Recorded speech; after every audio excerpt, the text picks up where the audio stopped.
वंदे मातरम। कक्षा 6 विषय हिंदी में पाठ 3 नादान दोस्त। आज अपन ये पाठ पढ़ेंगे। इसके लेखक हैं प्रेमचंद।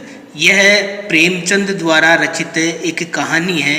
इस कहानी में दो बच्चों की और चिड़िया के अंडों की कहानी है।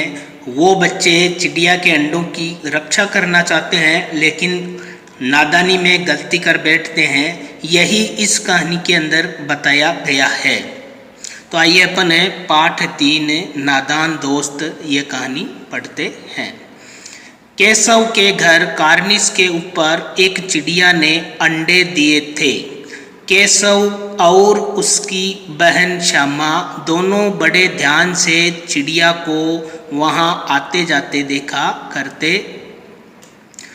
सवेरे दोनों आंखें मलते कार्निस के सामने पहुंच जाते और चिड़ा और चिड़िया दोनों को वहां बैठा पाते। उनको देखने में दोनों बच्चों को न मालूम क्या मज़ा मिलता। दूध और जलेबी की सुध भी न रहती थी। दोनों के दिल में तरह तरह के सवाल उठते। अंडे कितने बड़े होंगे, किस रंग के होंगे, क्या खाते होंगे, कितने होंगे, उनमें से बच्चे किस तरह निकल आएंगे, बच्चों के पर कैसे निकलेंगे, पर यानी पंख, घोंसला कैसा है। लेकिन इन बातों का जवाब देने वाला कोई नहीं। न अम्मा को घर के काम धंधों से फुर्सत थी, न बाबूजी को पढ़ने लिखने से। दोनों बच्चे आपस ही में सवाल जवाब करके अपने दिल को तसल्ली दे लिया करते थे।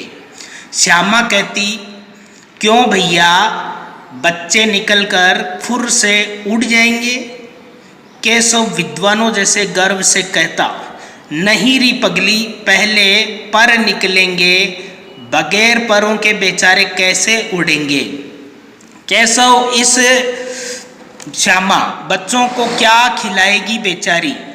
केशव इस पेचीदा सवाल का जवाब कुछ न दे सकता था। पेचीदा यानी कठिन सवाल का जवाब कुछ भी नहीं दे सकता था। इस तरह 3-4 दिन गुजर गए। दोनों बच्चों की जिज्ञासा दिन दिन बढ़ती जाती थी। जिज्ञासा यानी जानने की इच्छा दिन दिन बढ़ती जाती थी। अंडों को देखने के लिए वे अधीर हो उठते थे। अधीर यानी धैर्य रहित या चंचल हो उठते थे। उन्होंने अनुमान लगाया कि अब जरूर बच्चे निकल आए होंगे। बच्चों के चारे चुग्गे का सवाल अब उनके सामने आ खड़ा हुआ। चिड़िया बेचारी इतना दाना कहाँ पाएगी कि सारे बच्चों का पेट भरे। गरीब बच्चे भूख के मारे चूं चूं करके मर जाएंगे। इस मुसीबत का अंदाजा करके दोनों घबरा उठे।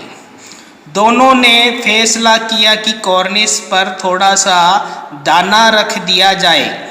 श्यामा खुश होकर बोली, तब तो चिड़िया को चारे चुग्गे के लिए कहीं उड़कर न जाना पड़ेगा न। केशव, नहीं, तब क्यों जाएगी श्यामा। क्यों भैया, बच्चों को धूप न लगती होगी। केशव का ध्यान इस तकलीफ की तरफ न गया था। बोला, जरूर तकलीफ हो रही होगी।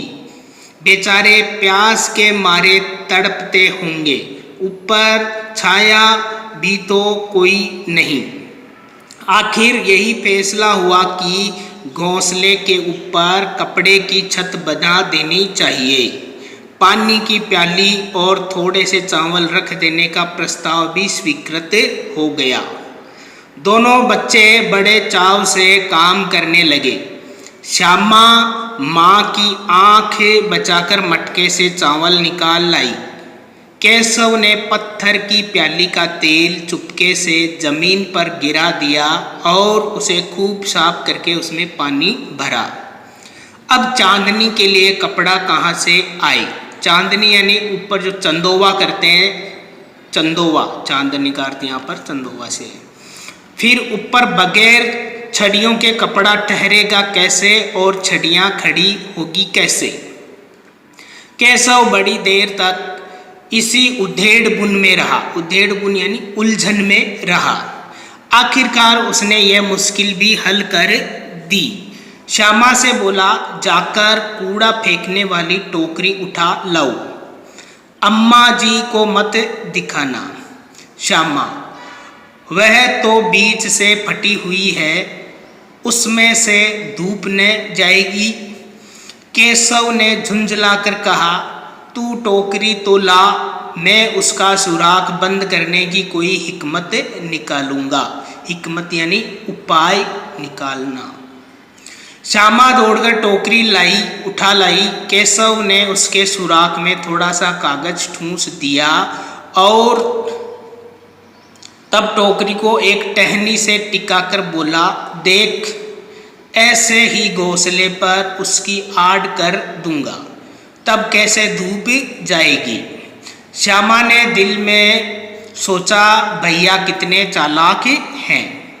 गर्मी के दिन थे, बाबूजी दफ्तर गए हुए थे, दफ्तर यानी कार्यालय। अम्मा दोनों बच्चों को कमरे में सुलाकर खुद सो गई थी, लेकिन बच्चों की आंखों में आज नींद कहाँ। अम्मा जी को बहलाने के लिए दोनों दम रोके, आंखें बंद किए, मौके का इंतजार कर रहे थे।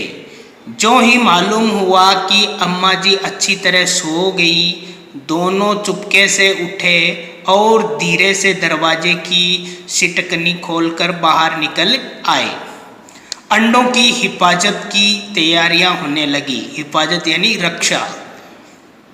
केशव कमरे से एक स्टूल उठा लाया, लेकिन जब उससे काम न चला तो नहाने की चौकी लाकर स्टूल के नीचे रखी और डरते डरते स्टूल पर चढ़ा। श्यामा दोनों हाथों से स्टूल पकड़े हुए थी। स्टूल की चारों टांगें बराबर न होने के कारण जिस तरफ ज़्यादा दबाव पाता था, जरा सा हिल जाता था। उस वक्त केशव को कितनी तकलीफ उठानी पड़ती थी, यह उसी का दिल जानता था।